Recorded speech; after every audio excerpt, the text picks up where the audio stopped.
Namaskar and welcome to this very, very special dedication to Bharat.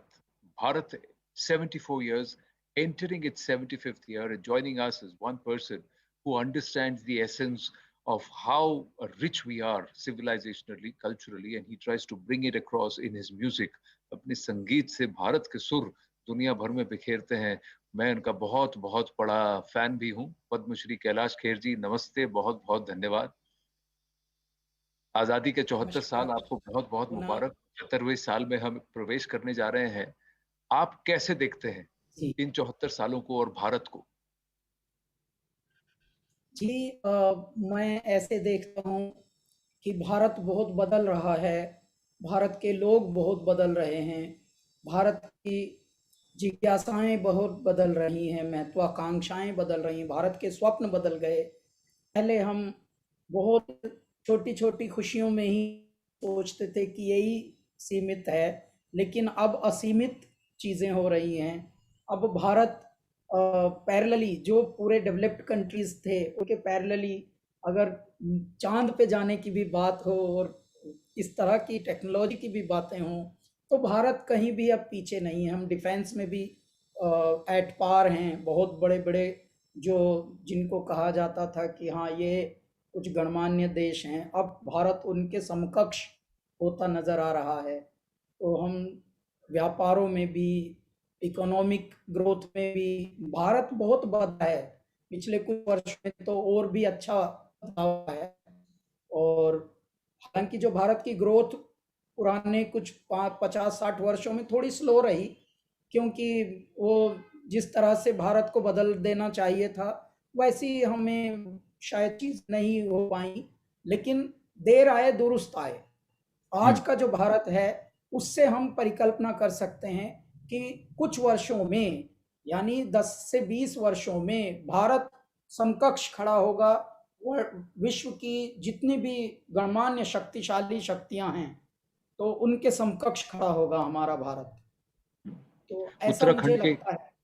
Uttarakhand के एक छोटे से गांव से निकलकर मुंबई की महानगरी में एक बहुत बड़ी प्रसिद्धि आपने हासिल की. तो आपकी भी खुद एक जर्नी है और उस जर्नी में आपने भी भारत को बदलते देखा है, भारत को अपने आप में समाया भी है.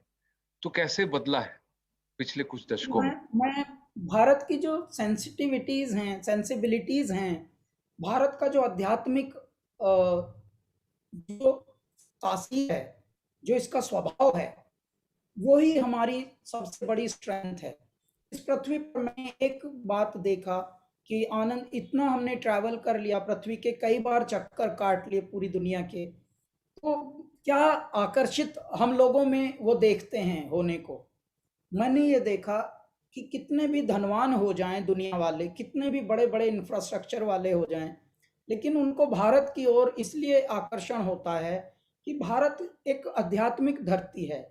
यहाँ पर कोई जन्म भी ले लेता है तो वो कौतूहल यानी सरप्राइज का एक वो बन जाता है पुंज। तो उसको ऐसे देखते हैं, वाओ, यू फ्रॉम इंडिया।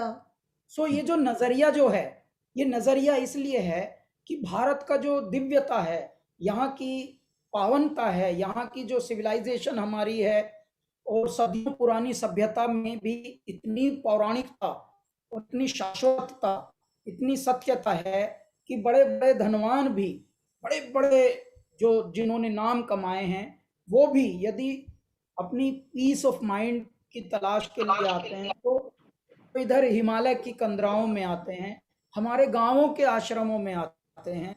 और जो गांवों के साधारण तपस्वी होते हैं में आकर बड़े मजे से गंगा तट पर हम्म. सिंपल सा भोजन करते हैं, प्रसादी, और बहुत ही सादगी में रह रह के अपना आप कुछ कुछ वर्ष, कुछ कुछ दिन, कुछ कुछ महीने बिताकर फिर उनको पता लगता है कि जीवन तो एक्चुअली यहाँ है।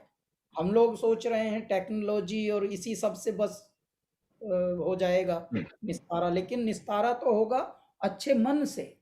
भले आप कितनी भी प्रगति करें, यदि सुकून नहीं है, और सुकून इस धरती में है, इस भारत की धरती में, क्योंकि की सभ्यता में देखिए हमारे यहाँ हर 100 मीटर पर, आप पूरे साउथ में कहीं पर जैसे हम्म. देशाटन कर लें, पूरे 100 मीटर पर इतने असंख्य शिवलिंग आपको मिल जाएंगे, इतने असंख्य मंदिर मिल जाएंगे, इतने असंख्य आपको गुरुकुल मिल जाएंगे, इतने असंख्य ऋषिकुल मिल जाएंगे, और उनकी छाया मिलेगी आपको। हम्म, जहां अभी कार्यरत हैं तो वहां प्रामाणिक उसको मिल जाएंगे आपको प्रमाण। तो कितनी यूनिक धरती है ये हमारा भारत ही एक ऐसा स्थल है जहाँ पे तीर्थ हैं। हम्म, कहाँ रे हिमालय ऐसा, कहाँ ऐसा पानी, यही वो जमी जिसकी दुनिया दीवानी, सुंदरी ना कोई जैसे धरती हमारी, प्रेम के पुजारी हम हैं, प्रेम के पुजारी हम हैं, प्रेम के पुजारी हो, प्रेम के पुजारी। ये धरती प्रेम की पूजा करती है, और यहाँ वसुधैव कुटुंबकम के शैली में जीवन जिया जाता है। जी, आनंद। बहुत सही कह रहे हैं आप। ये जो प्रेम है, ये प्रेम भक्ति है। ये प्रेम ये अध्यात्म से जुड़ा हुआ प्रेम है। ये वो उस प्रेम की बात करते हैं जो प्रेम अनश्वर है, जो जो हमको सृष्टि से जोड़ता है या भगवान से जोड़ता है। ये वो डेप्थ जो है। और कई बार ये कहा गया कि ये अध्यात्म ही हमारी वीकनेस है, लेकिन ये सबसे बड़ी पूंजी है, हमारी हमारी स्ट्रेंथ है। आपको लगता है कि आज भारत में ये रियलाइजेशन कहीं हमको दिख रहा है? ये कल्चरल जो एफिनिटी है ना, जिसको कहते हैं अपने कल्चर से लगाव, अपनी सिविलाइजेशन को समझने की एक चाह, आपको लग रहा है ये फिर से जागरूक हो रही है? आपकी संगीत में तो झलकता है, मैं जानता हूँ, सब जानते हैं। जी, अभी तो बहुत ज्यादा मनुष्य में और मनुष्य की सोच में, प्रवृत्ति में बहुत बदलाव आ रहे हैं भारत में। खास तौर से मैं आपको बता, भारत में धीरे धीरे बहुत सारी प्रतिस्पर्धाएं बढ़ने लगी थी कि हमें भी उसके जैसा होना है, हमें भी इसके जैसा होना है, हमें फला देश के जैसा होना है। ये होने की वजह से बाजारीकरण और ये इस तरह की चीजें बहुत बढ़ रही थी। अचानक जो ये आपदा आई जिसका नाम है कोविड काल, जिसने हमको थोड़ा सा ठहरा दिया, झंझोड़ दिया, और झंझोड़ के बोल दिया पूरी दुनिया को कि रुको, क्या कर रहे हो, पहले अपने आप को देखो, look after your self first, instead of dreaming too much over the top करने की बजाय, जब भगवान ने भारत को पुनः उन्मुख कराया भारतीयों को कि अपनी संस्कृति को पहचानो, अपने आप को पहचानो। भारत कौटुंबिक पे रहने वाला, मोहल्लों में रहने वाला, नुक्कड़ों नुक्कड़ों में रहने वाला प्यारा देश है भारत, इसीलिए इसको अखंड भारत कहा जाता है। तो आप क्या हो गए अचानक, क्या से क्या हो गए?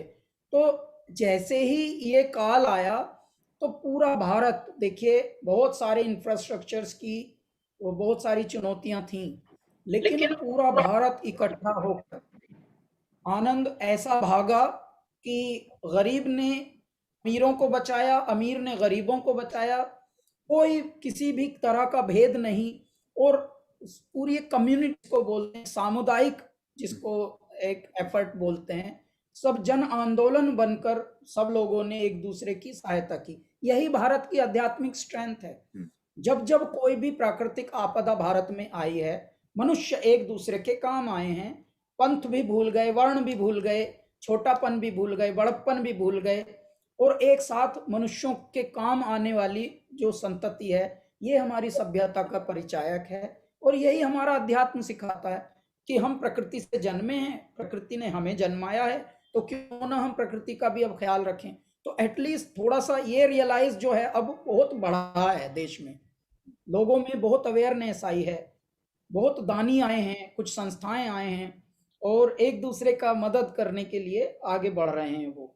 तो ये मुझे भारत की एक बहुत ही अच्छी पुनरावृत्ति लग रही है कि लौट के एक तरह से फिर से पग अपने पग पर आ रहे हैं।